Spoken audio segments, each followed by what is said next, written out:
In an interview I did with Ranveer Singh, the actor described the brief that director Shad Ali gave him on the sets of the upcoming Kill Dil. The one-line instruction was, "Just Bachchan it, baby." Ranveer should have no problem with that, because he has already Bachchan the hell out of his role in Gunday. Gunday, directed and written by Ali Abbas Zafar, is an unabashed love letter to the 1970s, the height of our romance with Amitabh Bachchan's angry young man.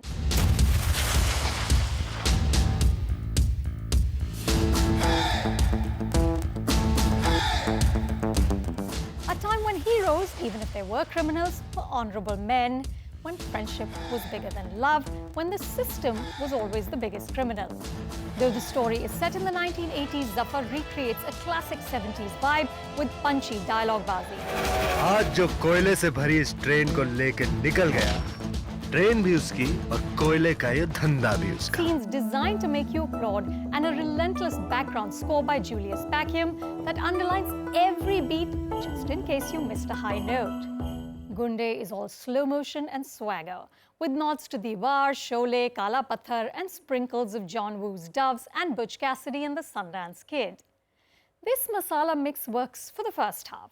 Ranveer and Arjun Kapoor are electric as Bikram and Bala, two Bangladeshi refugees who are inducted in childhood into a life of crime. The story is both implausible and clumsy, but sheer attitude, or tevar, as we're reminded repeatedly, pulls it through. अगर जिगर की जगह जिगर है और जिगर में दम है, तो रोक ले आके. It's the second half, when Bikram and Bala are at each other's throats, that the film loses its spell. The narrative momentum is broken by unnecessary songs and a prolonged Bikram-Bala fight in which Zafar succumbs to the Salman Khan rule. Eventually, shirts come off and well-oiled chests hurl against each other. Still, I enjoyed Gunday because of Ranveer and Arjun. Priyanka Chopra kills it in one nicely written emotional standoff scene. Irfan Khan brings a sly amusement to his role of the cop assigned to break Bikram and Bala, and a special mention of Saurabh Shukla, who shines in a brief role as the hapless lawyer assigned to make the boys somehow legal. But this film would be dead on arrival without the energy of the male leads. Even when they're hamming, and they do it a lot, they're doing it with a glorious style. I'm going with 3 stars for Gunday. 1 is for Ranveer and Arjun. Hello, I'm here. Hi. Hi, I'm Samantha. I started my review of The Lunchbox with writer E.M. Foster's famous exhortation, "Only connect." Watching Spike Jonze's ingenious new film, Her, I was reminded of that. Like The Lunchbox, Her is also about desperately lonely human beings making tenuous connections. But unlike Sergeant Fernandez in The Lunchbox, Her's Theodore Twombly doesn't even find another human being to connect with.